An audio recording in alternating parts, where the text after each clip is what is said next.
The finals is growing again, but don't take my word for it, it's literally what the devs said.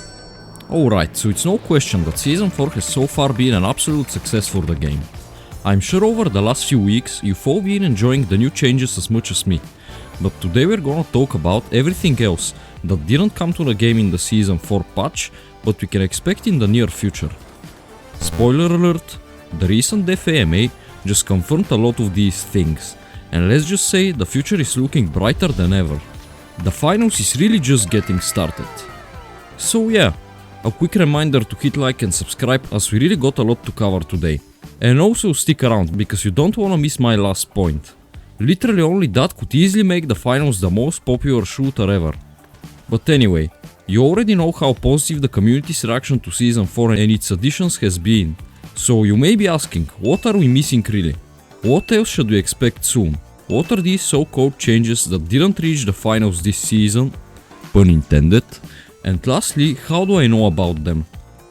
Well, the initial idea for this video was changes that I wanted to happen, but then Embark went on and dropped an absolute nuke with the Raid AMA, literally confirming half of them.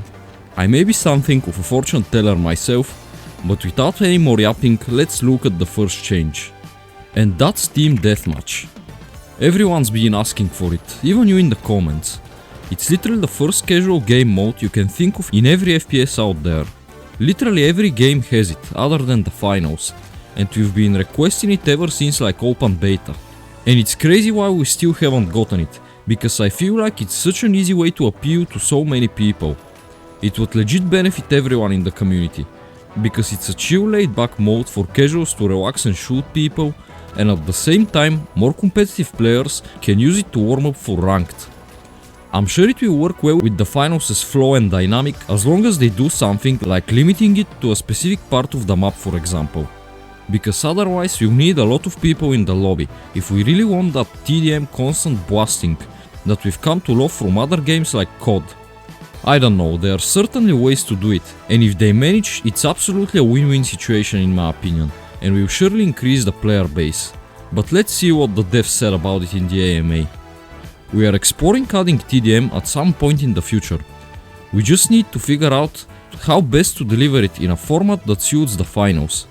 That said, we think it's important to mention that TDM will never be a core game mode of the finals, more as a warm-up mode or casual mode that offers some variety. The reason for this is that ultimately the finals is a game that puts dynamism and destruction at its core, and that's a big part of what makes the game unique and different, so we really want to focus on modes that best support that. Honestly, that couldn't be said better. Except I don't know why there was a need to bring up how it's not gonna be a main mode. Like, are they having PTSD of what happened with Terminal Attack? Because I really think that's excessive. Nobody wants ranked TDM anyway, that would be a bigger mess than TA. But yeah, we don't know when it's gonna happen, but I'm super excited to see it. Mid-season update this season will be a perfect time in my opinion, but we are just gonna have to wait and see. So anyway, let's talk about something that's meant to alter the mid-round experience regardless of the game mode. And that's the mid-game events. I know the finals isn't the first game to do this, but regardless, it's something that adds to the atmosphere of the game and helps make every match feel unpredictable and different from the previous one. Or at least it would have if they actually changed the gameplay. But most of them barely do anything. Other than low gravity of course, and I swear to God I hate it so much.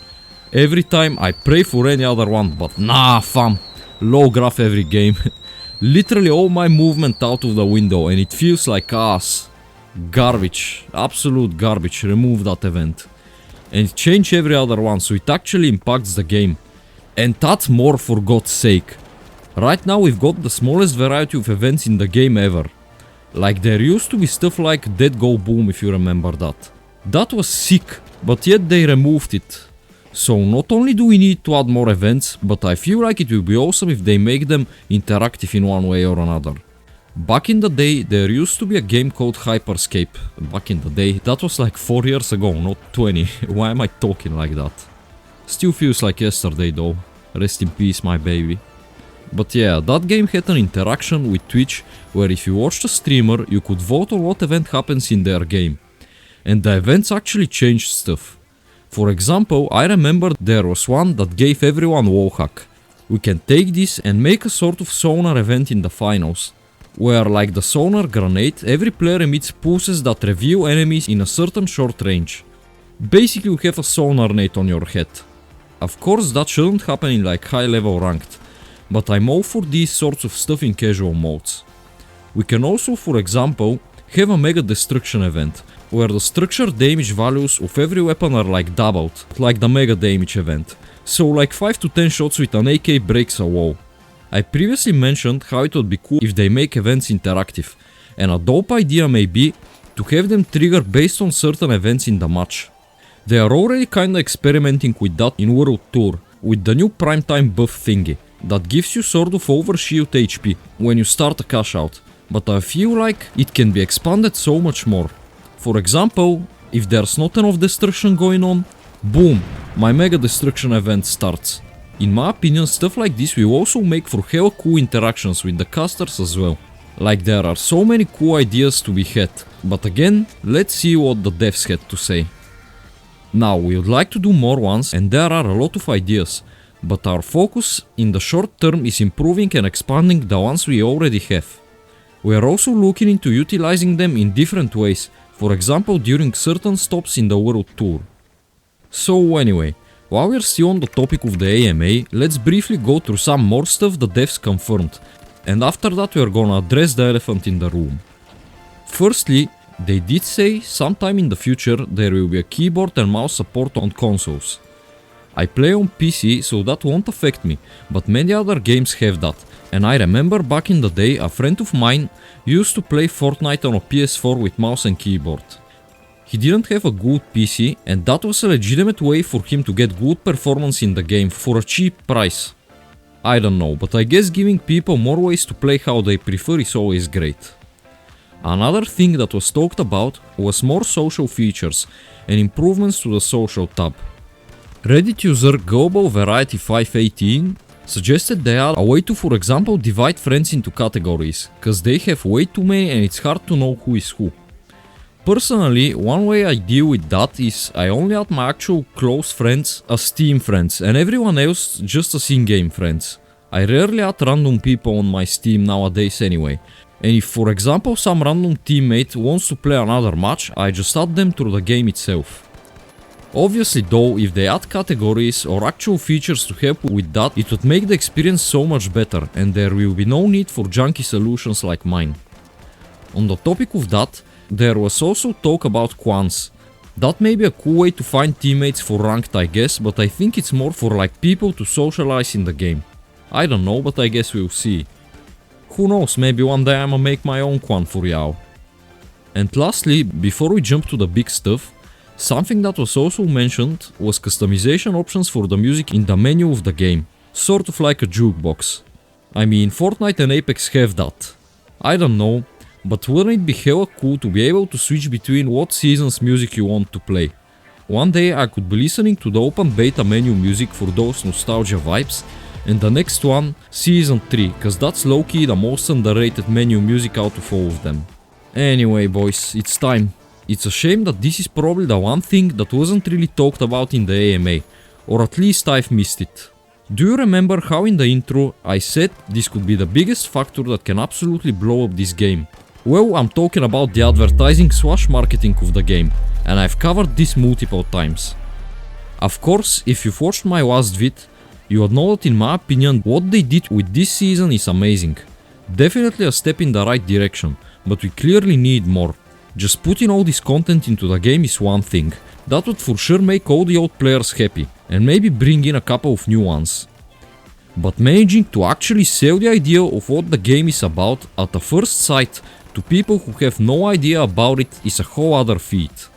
Now imagine what would happen if the finals had the marketing department and funding of like Call of Duty or Fortnite. Let's speak about COD for a second. A literal garbage game nowadays that still sells really well because of marketing. And I do get that a lot of people still play COD because of nostalgia, but that's the point, they know how to advertise that. Don't get me wrong, the finals is definitely moving the right way. I mean, of course they do, they literally took inspiration from my concept. Nah, I'm just playing, obviously. But yeah, it's been said time and time again. Even I'm repeating it for like the third time. The moment they start having even 8 out of 10 marketing, this game is getting huge. And if you wanna hear how I think that can be done, go watch my Everything Wrong with the Finals video. As always, I would love to hear your thoughts in the comments. So anyway, y'all, thank you so much for watching till here. As you know, I always like to put a little personal note at the end, and I wanna take this one to wish you all happy Halloween. And also apologize for taking so long to release this video. I had to put it on the back burner for like 2 weeks, because there's just a lot going on in my life right now. I hate to make excuses, and I'm gonna try harder not to spend a whole month on my next one. You lot really deserve better, and I really appreciate all your comments and support. Thanks again for watching till the end, and I'm gonna see you in the next one. Peace.